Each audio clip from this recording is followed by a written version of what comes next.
Hello बच्चों, आज हम व्याकरण का पाठ करेंगे। भाषा, ये भाषा, बोली, लिपि तथा व्याकरण, ये हमारे पाठ का नाम है। पहला क्वेश्चन बनेगा, भाषा किसे कहते हैं? भाषा वह साधन है, यानी कि जो साधन विचारों का आदान प्रदान करते हैं, जिसके माध्यम से, जिस साधन के माध्यम से विचारों का आदान प्रदान किया जाता, वो भाषा है। मन के भावों को और विचारों को अभिव्यक्त करने या ग्रहण करने के साधन को भाषा कहते हैं। यानी कि वो साधन भाषा कहलाता है जिससे के माध्यम से विचारों का आदान प्रदान होता है। ठीक है। भाषा के कितने भेद हैं? भाषा दो प्रकार की होती है, मौखिक और लिखित। भाषा कितने भेद हैं? दो, मौखिक और लिखित। यानी कि भाषा का जो रूप है जिसमें अभिव्यक्ति मुख से की जाती है वो मौखिक कहलाती है। अभिव्यक्ति किससे की जाए? मुख, मौखिक, यानी कि मुख से अभिव्यक्ति की जाए वो मौखिक रूप है। मुख से जो भाषा बोली जाती है वो मौखिक कहलाती है।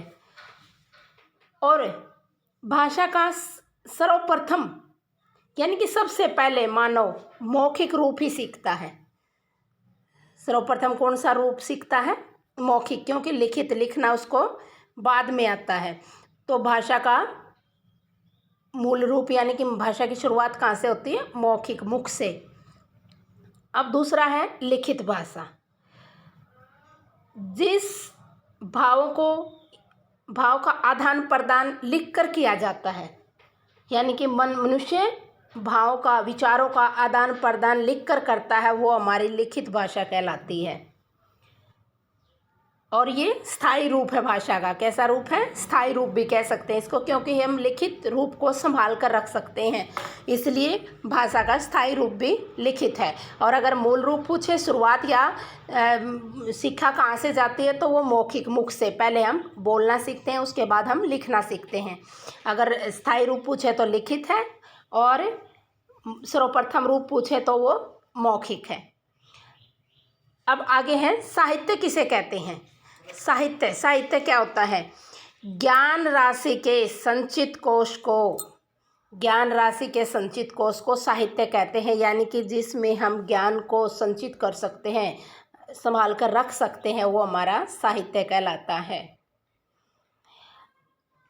आगे है, भाषा और बोली में क्या अंतर है?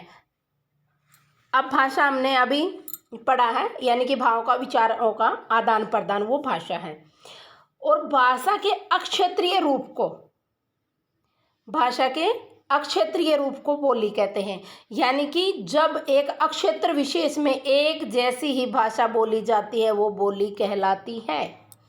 जब किसी अक्षेत्र विशेष में एक जैसी भाषा बोली जाती है वो बोली। जैसे हरियाणा में हम हरियाणवी बोलते हैं, तो ये हमारी बोली है।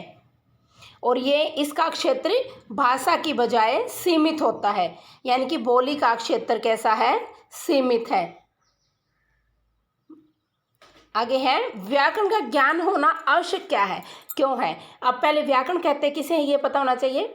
व्याकरण वह शास्त्र है जिसके द्वारा हम भाषा के शुद्ध रूप का ज्ञान करते हैं।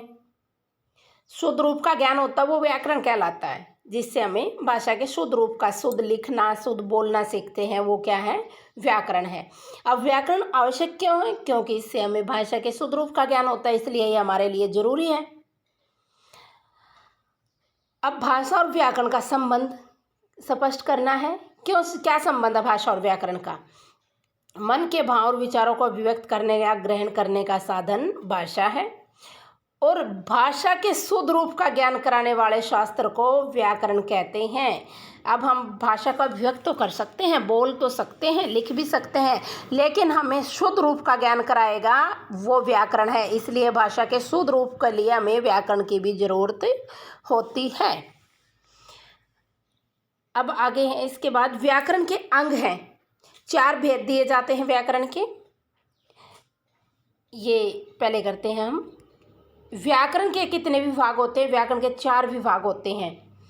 वो 4 विभाग कौन कौन से हैं? पहला है वर्ण विचार, जिसके अंतर्गत वर्णों के आकार, उच्चारण, वर्गीकरण, संधि और स्वर संधि, विसर्ग संधि, ये सभी आ जाते हैं वर्ण विचार में। उसके बाद शब्दों के वर्णों के परस्पर मेल से क्या बनते हैं? शब्द। अब शब्द की उत्पत्ति कहाँ से हुई, शब्द की रचना, कि शब्द के भेद, रचना, उत्पत्ति, इसके सारा ये कुछ आ जाएगा शब्द विचार में। अब शब्दों से क्या बनते हैं? वाक्य। वाक्य, अब शब्दों के जो समूह होते हैं जो एक पूर्ण विचार को प्रकट करता है वो वाक्य कहलाता है। इसमें वाक्य के भेद, संबंध, वाक्य विश्लेषण सारा आ जाएगा। और जब शब्द वाक्य में प्रयुक्त होते हैं तो वो पद कहलाते हैं। जब शब्द वाक्य में प्रयोग हो जाते हैं तो उनको पद कहलाते हैं। इसमें संज्ञा, सर्वनाम और इसके पदों का स्वरूप, प्रयोग का वर्णन किया जाता है पद विचार में। तो व्याकरण के कितने विभाग होते हैं? मुख्य 4 विभाग होते हैं या 4 भेद होते हैं। सबसे छोटा होता है हमारा वर्ण, वर्णों के मेल से शब्द, और शब्द मिलकर जब एक पूरा विचार पे व्यक्त करते हैं वो वाक्य कहलाता है। और जब शब्दों का प्रयोग वाक्य में किया जाता है तो वो पद कहलाते हैं। और ये इसके व्याकरण के 4 विभाग या भेद होते हैं। अब हमारा नेक्स्ट क्वेश्चन है, लिपि किसे कहते हैं? भाषा के लिखने के लिए निश्चित किए गए चिन्हों को हम लिपि कहते हैं। लिपि किसे कहते हैं? यानी कि भाषा के लिखने के लिए निश्चित किए गए चिन्ह वो लिपि कहलाते हैं। अब लिपि अलग अलग भाषाओं की अलग अलग लिपियां हैं। जैसे हिंदी और संस्कृत की लिपि देवनागरी है, अंग्रेजी की लिपि रोमन है और उर्दू की लिपि फारसी है, पंजाबी की लिपि गुरुमुखी है। ये कुछ लिपियों के नाम भी याद करेंगे। एक बार फिर करवा देती हूँ मैं। हिंदी और संस्कृत की लिपि देवनागरी, क्या है? देवनागरी। उसके बाद है हमारी अंग्रेजी की रोमन, अंग्रेजी की लिपि है रोमन। और पंजाबी, पंजाबी की लिपि क्या आ जाएगी? पंजाबी भाषा की लिपि आ जाएगी गुरुमुखी। क्या हो जाएगी? गुरुमुखी। अब उसके बाद है हमारी संस्कृत उर्दू, उर्दू की लिपि क्या हो जाएगी? फारसी, उर्दू की फारसी। ये कुछ मुख्य लिपियों के नाम हैं, ये आप ध्यान से सुनोगे। एक बार फिर हम रिवाइज कर रहे हैं। पहला है भाषा किसे कहते हैं, इसके भेद भी लिखने हैं। भाव और विचारों को अभिव्यक्त करने या ग्रहण करने का साधन वो भाषा कहलाते हैं, यानी कि विचारों का आदान प्रदान करने का साधन भाषा कहलाते हैं। अब भाषा 2 प्रकार की होती है, मौखिक और लिखित। जो मुख से बोली जाती है वो मौखिक होता है, और पहले हम सर्वप्रथम मौखिक भाषा का ही प्रयोग सीखते हैं। लिखित, जो लिखकर भाषा का या विचारों का आदान प्रदान जिसके माध्यम से किया जाता है वो लिखित भाषा कहलाती है, और ये स्थायी भाषा भी होती है।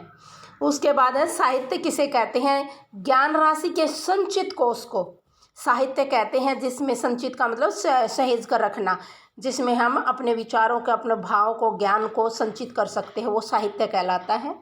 अगला है भाषा और बोली में क्या अंतर है?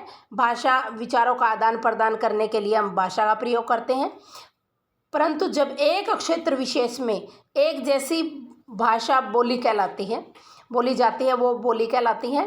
यानी कि जो सीमित क्षेत्र में बोली जाती है, और अक्षेत्रीय रूप को, भाषा के अक्षेत्रीय रूप को बोली कहते हैं। जैसे हरियाणा में हरियाणवी बोली बोली जाती है। अब है व्याकरण का ज्ञान होना आवश्यक क्यों है? क्योंकि व्याकरण से हमें भाषा के शुद्ध रूप का ज्ञान होता है, यानी कि व्याकरण वो शास्त्र है जो हमें शुद्ध अशुद्ध का ज्ञान कराता है। तो इसलिए व्याकरण हमारे लिए बहुत आवश्यक है। भाषा और व्याकरण का संबंध स्पष्ट कीजिए। यानी कि मन के भाव और विचारों को व्यक्त करने या ग्रहण करने के साधन को भाषा कहते हैं, और भाषा के शुद्ध रूप का ज्ञान कराने वाले शास्त्र व्याकरण कहलाता है।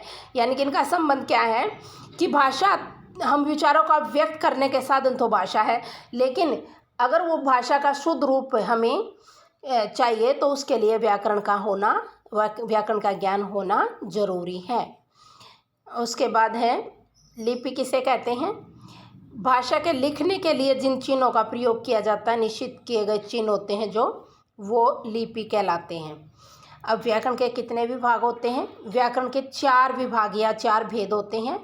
पहला सबसे छोटा होता है, व्याकरण का सबसे छोटा रूप होता है जो वर्ण विचार। उसके बाद वर्णों के मेल से शब्द बनते हैं, और शब्द जब कोई भाव या पूर्ण विचार व्यक्त करते हैं वो वाक्य कहलाते हैं। और शब्द वाक्य बनने के बाद वो शब्द पद के वाक्य में प्रयोग होने के बाद शब्दों को हम पद कहते हैं। तो वर्ण विचार में वर्ण की परिभाषा, उसके भेद आ जाएंगे। शब्द विचार में शब्द की उत्पत्ति, रचना, उसके भेद आ जाएंगे। पद विचार में संज्ञा, सर्वनाम आदि पदों के स्वरूप और उनका प्रयोग कैसे किया जाता है वो आ जाएगा। और वाक्य विचार में वाक्य के भेद, विराम चिन्ह, वाक्य संश्लेषण, ये सभी आ जाएगा। और ये सारा व्याकरण के 4 उपभेद होते हैं। धन्यवाद।